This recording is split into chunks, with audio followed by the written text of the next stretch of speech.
Time for Headline Makers this morning with Stephanie Tecci and Susan Holder. Good to see you both once again. Susan, what did you make of what Annalise Dodds had to say? It's a difficult one, isn't it? I mean, I think I was waiting for someone to say exactly what you said, which is about the note that was left with where there's no money left once Labour had vacated the premises after Gordon Brown, who was, had been a chancellor. You can never trust the Labour Party on money, unfortunately, and that's been shown across the country at the moment with the way the councils are all going bankrupt. I just think what she's saying is good intention. It needs more detail, and if they are going to bring out that plan of how they're going to do certain things before the election, that's a good thing. I look forward to looking into the detail of that. Yeah, do you want more details, Steph? Yes, definitely, because I've always, I don't know if I can say this, I've always wanted to see how a Labour government will look like, but now that it's actually seeming like it's going to become a reality, I'm like, actually, what do they stand for? What is the policies that will be coming into the government and that will affect our lives? And sometimes I think, is it better the devil, which is the Conservatives? So it's... What, even after 14 years? Oh, God, yeah, maybe. Still... It's very difficult to know with all of this. We all want to change, but the change, it's not clear what change is on offer. Yeah. That's the problem I think we've got. And Labour should earn the chance to be in power, not just be there by default. That's a good point. And that's what it feels like. Yeah, it does feel, yeah. That's what it feels like. I just feel like... You're voting people out, you're not voting people in. Twas ever thus, though. It's always the way. OK, let's see. Just a couple of stories from the papers this morning, little different ones, I think. The Mail, Susan. Electric car sales going down. Apparently, it's gone into reverse to... I've got it somewhere. Here it is. It's because you've messed up the order, so I don't know where it was. He's gone from there's a list and he's gone to the bottom just to fox me, but I found it. Yeah, electric sales for private buyers have gone into reverse. They now make up only a quarter of purchases. I'm surprised it's as high as a quarter. Yeah, I am actually. Businesses upgrading their fleets make up the remainder. But as someone who I can see the benefit, I can kind of get on board with the thinking behind electric cars, and I like to drive. I drive a lot. I drive all over the country.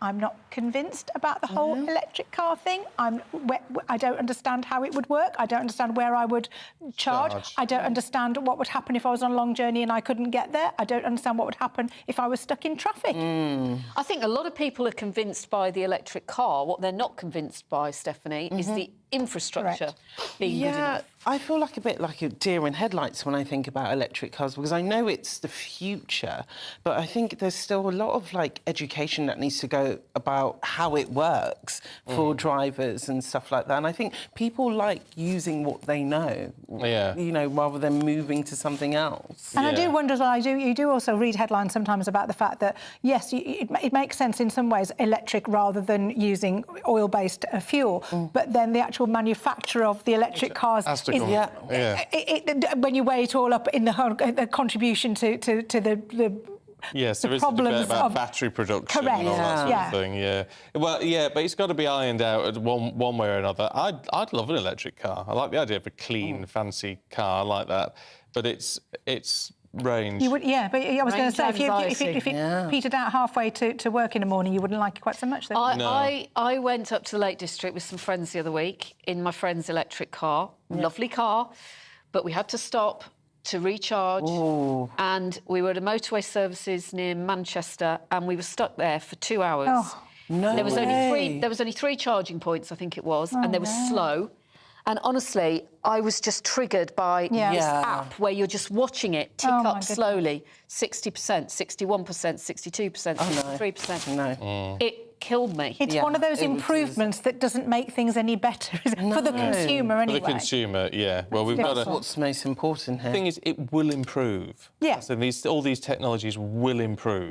Just got to hang on a little bit. Now, years and years ago, when I was a student in Nottingham, I went onto the set of Bullseye. With Jim Bowen. With Jim Bowen. Jim wasn't there at the time. I just snuck in. It was in Carlton Lane. Lenton Lane. Lenton Lane. Yes. Lenton Lane. in Nottingham. Bloody brilliant it was. This is where they did Supermarket Sweep. Oh my gosh, I loved it. But anyway, Bullseye's coming back. But it's not Yeah. the same without Jim. No, of course not. But we might have Paddy McGuinness instead, which is on par a little bit. But, you know, this week we've all been a bit darts mad, thanks to Luke Littler. And apparently ITV bosses are in talks to bring back Bullseye. And hopefully, the last time it was on our screens was almost 14 years. It used to be on a Sunday tea time when I was growing up. Right. On, well, it was Carlton. Yeah, Carlton television then. Yeah. And I used to go around my grandparents and we'd watch it while we were having tea. And it was always, what was it? Out of the black and into the red. Nothing in this game for two in the bed. You can't beat a bit of bully. I'd love to hear from somebody who won the speedboat, wouldn't you? Yeah, that was always the thing. I'd love to know if anyone out there has still got the speedboat and whether they were landlocked but they took the prize anyway. I bet they are talking about bringing this bit. That was the best bit, wasn't it? That was the best bit because it's always... somebody's face who won a speedboat. Was it a speedboat or a caravan? Brilliant. But are there no new ideas in television? It would appear there's not. Deal or No Deal's back. You say that, though, but isn't it the sense that we want that nostalgia? No, I'm not saying that's a bad thing. If it's right and it works and we love it. I was just trying to think of the shows that I would like to see back. Generation Game. Well, anything with Bruce Forsyth always worked, but was it Bruce that made it work? I always liked Celebrity Squares with Bob Monkhouse, but nowadays I wouldn't know any of the celebrities because they'd all be Love Island people. Well, they did a know. Celebrity Squares. Did they do it? They've redone that, and they redid Blankety Blank. They did, and they brought back Deal or No Deal. Wheel of Fortune's coming back. Is it? But the Blankety Blank didn't work. I don't know who hosted it now, but it just didn't work. Well, that's Graham Norton's going to be doing the new Wheel of Fortune. I've seen adverts for that just this week. Well, that's the thing. I wonder when they do bring back these shows whether they will enjoy the same longevity as they did the first time round. And I don't think there's quite a chop and change TV industry at the moment, which is a shame for classic shows. They shouldn't bring back 3-2-1. Remember that 3-2-1? Dusty Bin. You never understood the clues. I never understood anything about Dusty Bin. It was all gobbledygook, and nobody ever understood it. I don't really miss that. What a trip down memory lane this is. Loving it. Thanks both. Been good to see you this morning. Let's have a look at the weather.